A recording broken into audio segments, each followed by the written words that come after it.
Well, welcome to the latest of our Devon and Cornwall Record Society podcasts.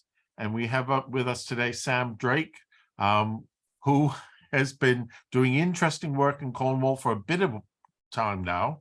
But this book here is of particular interest to us in the Southwest. So I'm going to say welcome, Sam. Thank you very much. And can you tell me a bit more about your book? Yeah, thank you ever so much, Todd, and thank you for the sort of warm introduction. So as Todd said, I'm Sam, and I'm going to tell you a bit about my book today, Cornwall, Connectivity and Identity in the 14th Century. So there it is on the shelf behind me, carefully placed. And also a paperback copy, there we are. We had to obligatory display of the book to begin with. So I thought I'd tell you a little bit about how I came to study medieval Cornwall. And I suppose my interest in truth is very, very deep rooted because I grew up in Cornwall, surrounded by history. I mean, in particular, I lived at the base of Cambrai, a great granitic hill, complete with a castle and monument of its own.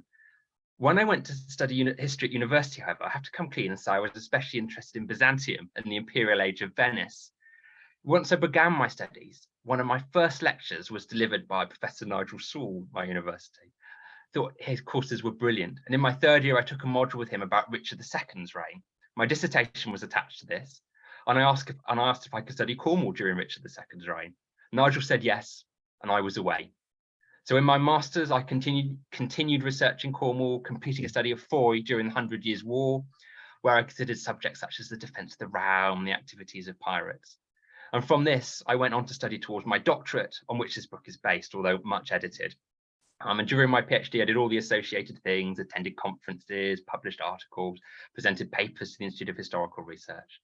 And after defending my thesis, I spent a year jobbing teaching in a few universities as I wrote the thesis into a book. So it definitely kept me busy. The very biggest idea arising from the book is that late medieval Cornwall was no isolated and backward place. On the contrary, it was powerfully connected to the wider world.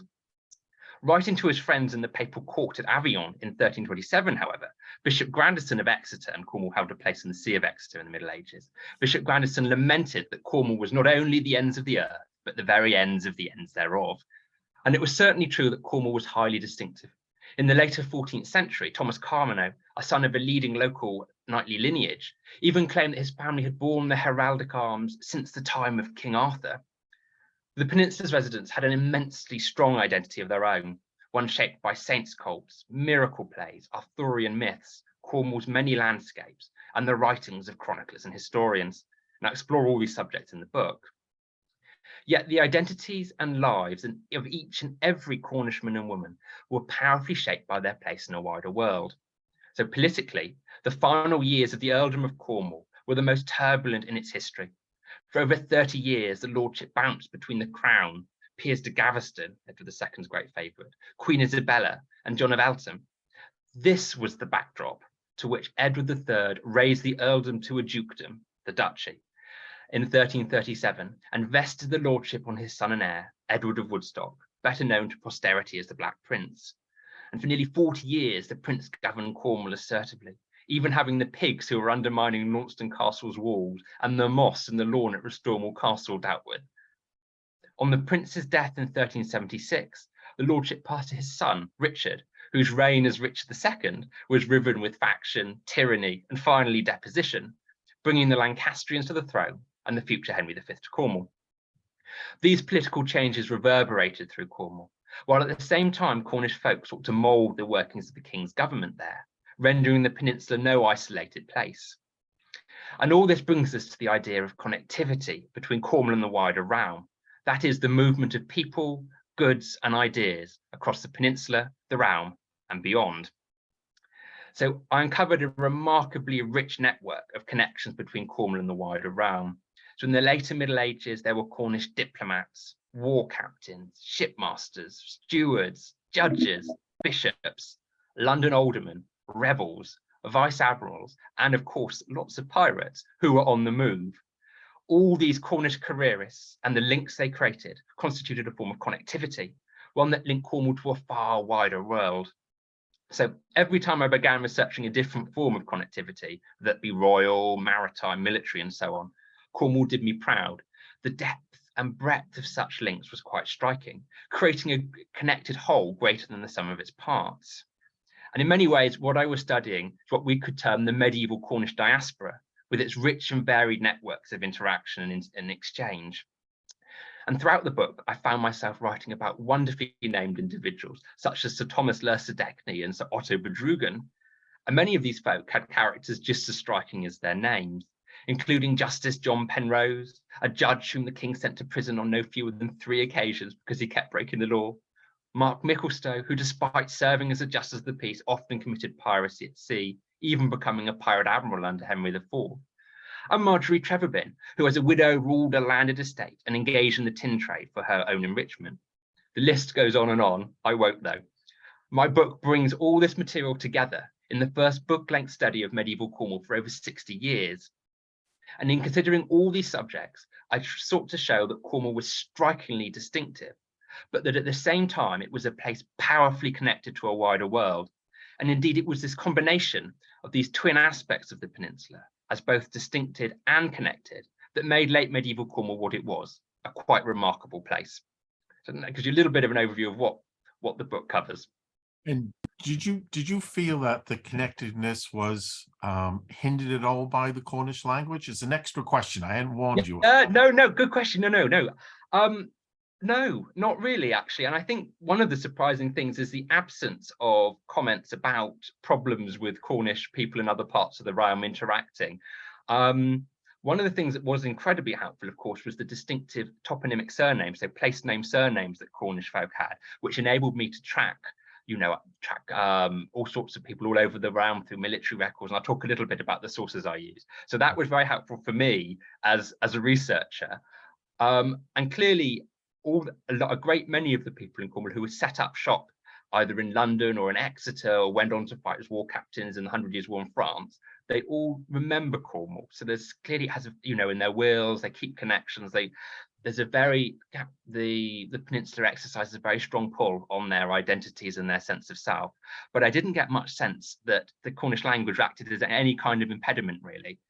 The final thing on that, I should also say, it is also worth remembering that in the late medieval realm, multilingualism was the norm. So Latin and French were current, as well as English. There's a lot of different languages spoken. There's a very different view of to sort of the monosyllabic type and monolithic sense of English that we have now. So there was a great variety in it all. So it didn't seem to act as any kind of impediment to mobility. No.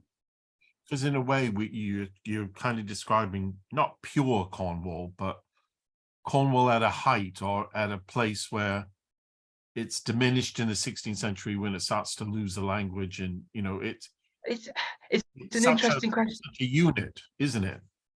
It's an interesting question. I'll explore a lot as well about the degree to which Cornwall was a coherent unit, and that's an interesting question too. Because obviously in many ways, even on a basic level about the landscape, Cornwall's got strikingly varied landscapes with these great estuaries stretching in that break up the south coast, with Penwith as perhaps one of the most striking examples of great, headlands very far removed from parts of it. So in many ways, there's lots of forces that create sort of sub-Cornish identities, if you'd like to call it that, whether that's towns, so there's definitely a powerful sense of themselves, but I think this isn't to negate the fact that actually there's a whole hierarchy of identities and they're all nested. There's much localized, whether it's your parish, whether it's your village, whether it's the hundred, so unit of local government, or things defined by the landscape, as well as the structures of sort of pan-Cornishness, as well as also the wider sense of, how to place in a wider realm, and of course also how to place in a wider Christendom as well. And I used some papal records as well and found Cornishmen petitioning to the Pope. So there's a whole multiplicity of identities as well. So I think that's something that came out quite strongly too through the book. Well, tell us about your sources, because you're in a period where you really do need to know your languages. And and the paleography to read the material, because everything's very heavily abbreviated. So it's a really good question about sources. Thank you very much. It took some time to build them up. So the short answer is I used any source and every source I could get my hands on. for it. So I spent some years, I think rather more than I'd care to admit, in libraries and archives across the country. So amongst them, the British Library, the National Archives at Kew, the Institute of Historical Research, the Guildhall Library in London, the Bodleian, and of course the Cornwall Record Office, as was, and the Royal Institution of Cornwall. And during this time, I looked at an enormous variety of published archival material. So this is because my book isn't based on a single archive. It's not, for example, a single family archive. It's instead grounded on researching an enormous variety of documents and sources, which I scoured for references to Cornwall and Cornish folk. So I thought we'd have a look at a few in turn, if that's okay with you. So first of all, royal government. So the sources for royal government are especially rich. And one of the most valuable of these are the ancient petitions, which were submitted to the king by disgruntled Cornish folk. They provide a really helpful worm's eye view of life in the peninsula, detailing disputes and requests from the whole range of Cornwall's populace. The volume and diversity of surviving royal documents is quite amazing, however, from instructions and commands sent to the peninsula through to the 1327 lay subsidy, a parish by parish tax of Cornwall that preserves the names of over 6,500 Cornish folk. We use that as well. And other royal records I use include parliamentary election writs, E101, which are a great document class in the National Archives, so Exchequer miscellaneous records. Wonderful stuff in there, and the Gascon rolls, which detail the workings of the king's government in Aquitaine. And there's certainly Cornish folk going down to trade in wine in Aquitaine, but also going down to work in royal government down there as well. So simply put, I use an enormous variety of the crown's records in the book. So for lordship, one of the most important sources for the 14th century Duchy of Cornwall is the Black Prince's Register, which consists of instructions the prince sent to his officials in Cornwall and elsewhere. It's full of wonderful details about all sorts of things, from beached whales right the way through to the maintenance of Cornwall's castles. And I know I got a very funny look from my university librarian when I returned all 4 volumes of the register, having had them out of the library for nearly 5 years. So yeah, no, it was very useful for studying the operation of lordship in Cornwall and in the peninsula. So warfare. My book covers a period of significant warfare from the Scottish Wars through to the 100 Years' War. And Cornwall made a major contribution to all these conflicts.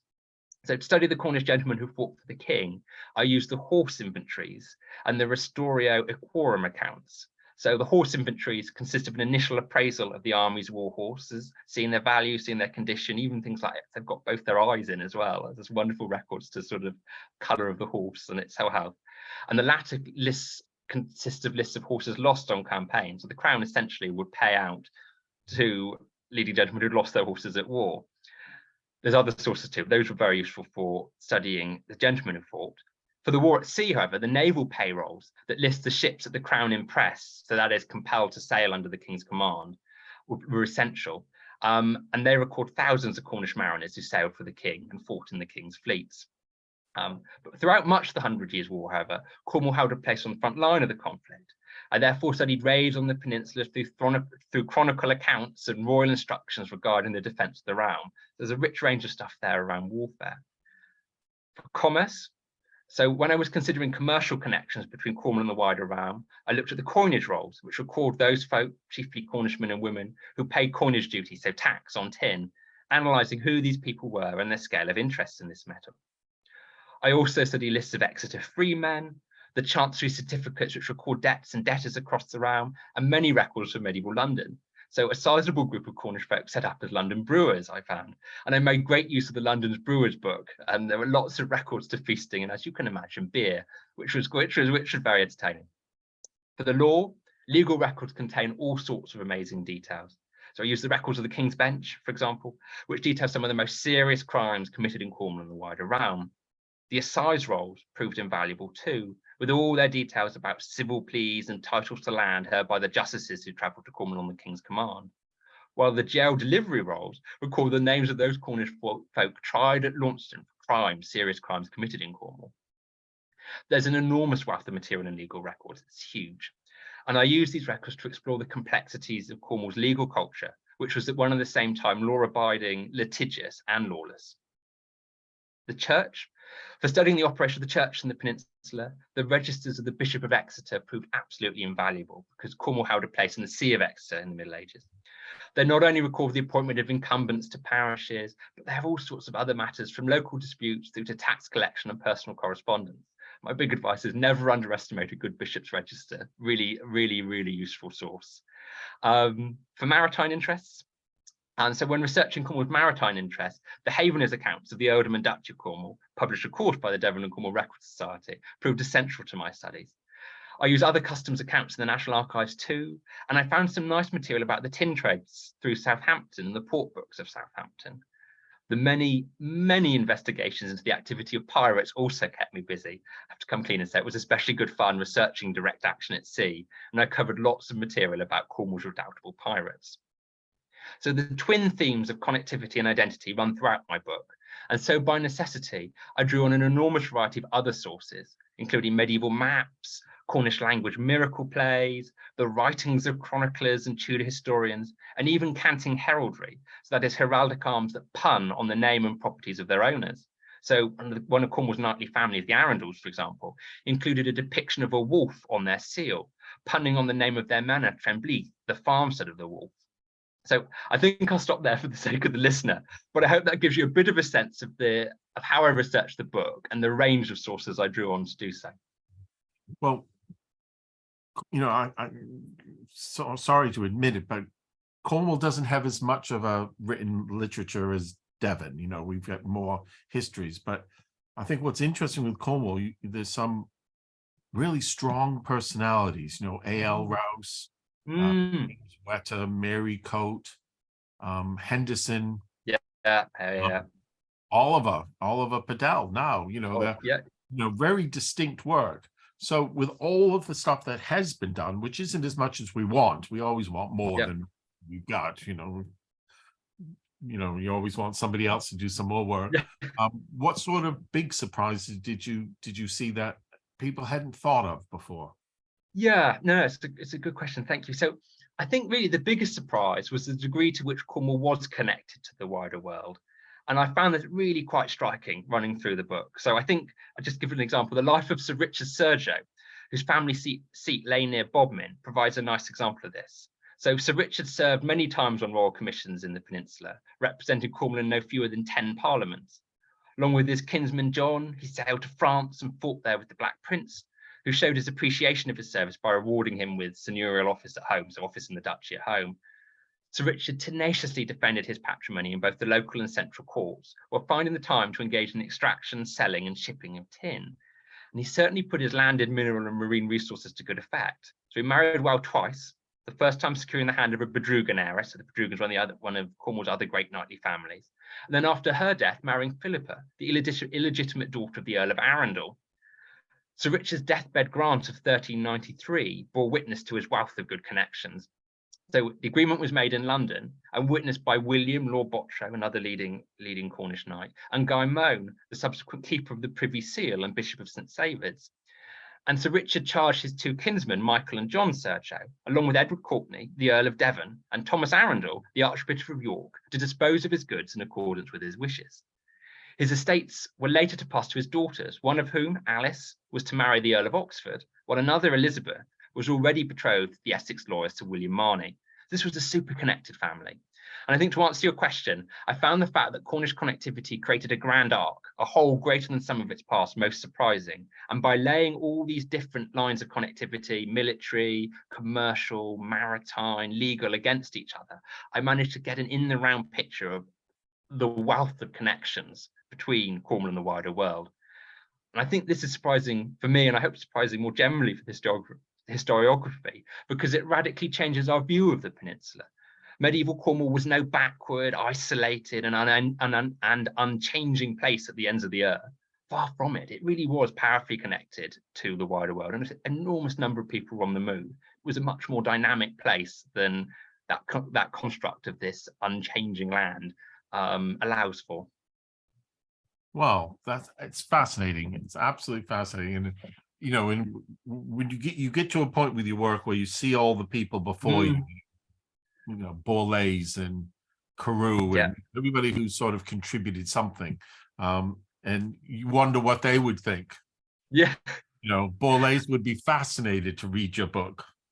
I hope so. Yeah. No, and I owe a great debt to historians and archivists and all sorts of things who've come before. Their thinking, their writings, their their work has contributed to it, without doubt. I hope that I found sorry. We all pivot on who's come before us, really. Yeah, no, it's essential. I hope though, I think I found helpful, or made a helpful contribution in this sense, because this range of connections beyond the boundaries of Cornwall has never been studied at any length and in any consistency like this before, certainly for this period. And it was very, very interesting to do it and to find so much from so many different sources. Well, it is a fresh look at Cornwall. That's the thing. It really is a fresh look. Now, it's in paperback. How does it get Cornwall connectivity, identity in the 14th century? Yeah, thank you very much. So an absolutely essential question for any author. So I think probably the best place to buy the book is directly from the publishers, Boyd Allen Brewer. But it should be able to access it from any bookshop now. You can order it through Smiths and Waterstones and all sorts of Amazon. But I think probably if you're really keen, Boyd Allen Brewer are the best place to get it. And as you said, this brings us the excellent news that sort of on the strength of the reviews, and to get some favourable reviews, but goodness, it wasn't fun waiting for them. Very nervous what the reviewers will make of it. And the fact that Cornwall Connectivity and Identity won 2 Holly Round Gof Awards from the Cornish Gazetteer, which was a great honour as well. Boyd Allen has brought the book out in paperback. So I'm really delighted about it, because it means that people in Cornwall, and of course people outside Cornwall who love the peninsula, can acquire a copy at a reasonable price. And I feel really that it's immensely important that people have access to history, both to help make sense of the present, and because history has great value in its own right. I strongly believe that. So I hope that, as one reviewer wrote, my book puts medieval Cornwall on the map. And I feel at the very least that this remarkable peninsula of granitic moors and subtropical valleys deserves. So yeah, thank you very much. Well, thank you, Sam, for giving your time. Anybody listening to this will be watching it shortly after we've recorded this, because it's about to be placed on the web. So tell your friends, anybody watching, Devon and Cornwall Record Society podcasts are on our YouTube channel. But thank you very much, Sam. Thank you very much. We'll end the recording now.